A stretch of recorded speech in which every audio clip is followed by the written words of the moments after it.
The American West, with its stories of wagon trails, gold prospecting, and abandoned towns, maintains a significant position in the annals of American history. Outlaws and criminals were notable figures during this time. They were responsible for most of the unrest and violence on the western border. There were also a number of amazing women who made their mark in the world of outlaws, despite the fact that the stories of male criminals tend to dominate the narratives. Let's have a look at the life of Pearl Hart, one of the most prominent female outlaws of the Wild West, and traces her path into a life of criminal activity, early life, and troubled childhood. Pearl Hart was born Lily Naomi Davy and later changed her name to Pearl Hart. She was born on April 19, 1871 in Lindsay, Ontario, to parents who belonged to the middle class. Her childhood was a difficult one. Sadly, she had a horrible upbringing because of how her parents raised the family. Her father, Albert Davy, was a violent drinker with a history of aggressive behavior, including an arrest for attempted rape and other charges. Pearl and her 8 siblings endured pain at the hands of their abusive father, while their mother, Anna Davy, tried to provide a secure atmosphere for her children. Pearl and her sisters were forced to confront the harsh realities of life at an early age when they were forced to turn to sex work to make ends meet, seeking a fresh start. Pearl met a man named Frederick Hart in her late teens. Hart was notorious for his engagement in vices and womanizing habits. Pearl was looking for a fresh start. They eventually got married, but their relationship did not last long after that since they fell out of love. Pearl was beginning to feel trapped, and she noticed that her husband was becoming a replica of her tyrannical father. In spite of the difficulties they were experiencing, they decided to go to the World's Columbian Exposition in Chicago in 1893. While there, Pearl was mesmerized by the Wild West exhibitions and the daring acts of individuals such as Annie Oakley. Pearl's decision to leave her husband and embark on an adventure in the Wild West was partly motivated by the exhibition she saw and her desire to start a new life far away from her problems. The journey to the Wild West. After the conclusion of the exposition, Pearl purchased a train ticket to Trinidad, Colorado, where she intended to begin a new life. This was the beginning of her journey to the Wild West. Nevertheless, she could only spend a brief amount of time there before she learned that she was expecting a child with her former spouse. She went back to her family in Canada, where she gave birth to a son despite her reservations about doing so. Pearl was adamant that she did not want to continue living her life with Frederick, so she asked her family in Ohio to take care of her children while she once more set her sights on the West. After arriving in Phoenix, Arizona, she started doing a variety of jobs to provide for herself, but the excitement of living on the frontier was starting to wear off. Unstable relationships and desperation.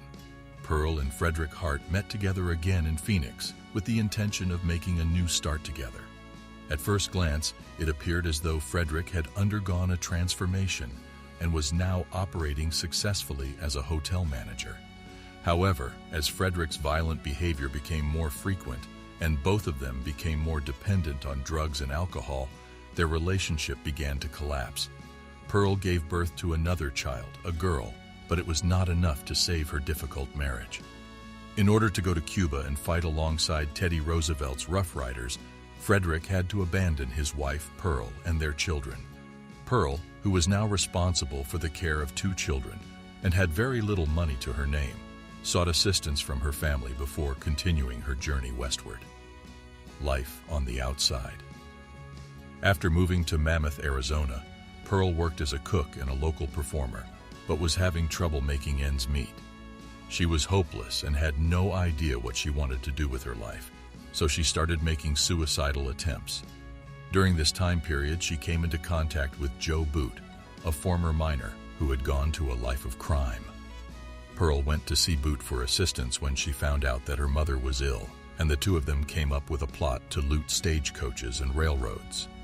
On May 30th, 1899, they carried out their first successful robbery when they targeted a stagecoach in the area of Cane Springs Canyon and stole $431 from the occupants of the stagecoach.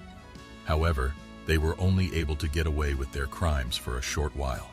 Capture and trial.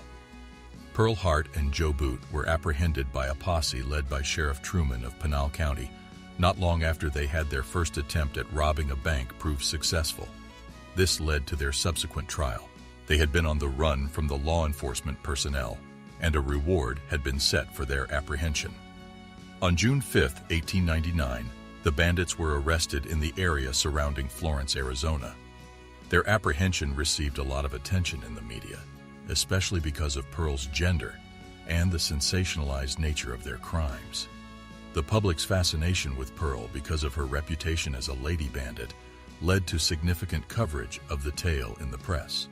The second trial attracted even more attention because it was extremely uncommon for a woman to be involved in such daring criminal actions. This was one of the reasons why the trial was so well attended. The defense for Pearl Hart presented her as a victim of the circumstances surrounding the crime by arguing that she was a victim of Joe Boot's coercion and influence. However, the jury was not persuaded, and both Hart and Boot were convicted guilty of the charges against them, imprisonment and public interest. Pearl Hart was given a sentence of 5 years in the Yuma Territorial Prison, while Joe Boot was given a term of 30 years. Both of these sentences are considered to be of public interest. Pearl attained a certain level of notoriety when she was serving time in prison. Due to her popularity as a female outlaw, she received a lot of visitors, including reporters who were interested in hearing her story. Pearl was able to capitalize on her celebrity by writing her autobiography, which she dubbed The Life and Times of Pearl Hart, and selling it. In the book, she detailed her time spent living a life of crime.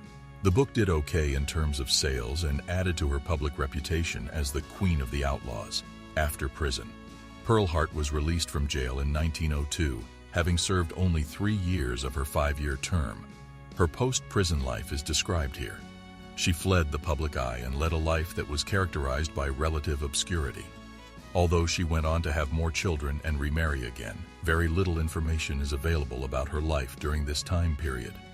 Pearl Hart's later years and her legacy include the fact that she eventually made her home in the sleepy town of Shoshone, California, where she had a simple and unremarkable existence.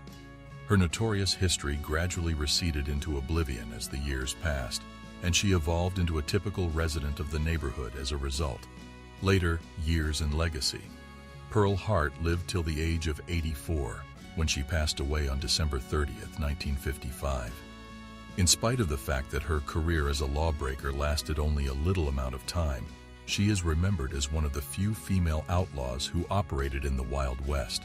Her life continues to enthrall historians, people with a passion for the American West, and others with an interest in the untold stories of women who lived on the American frontier.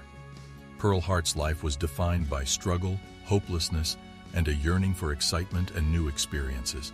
She violated traditional expectations of women during that time period in every aspect of her life, from her unhappy childhood to her trek into the Wild West and her life as an outlaw. Pearl Hart's narrative serves as a reminder of the complexity and range of people who lived during the time period known as the Wild West, despite the fact that her career as a criminal was relatively short. That's all for today. Let us know your thoughts in the comments below, and don't forget to like, share, and subscribe to our channel for more videos. See you next time.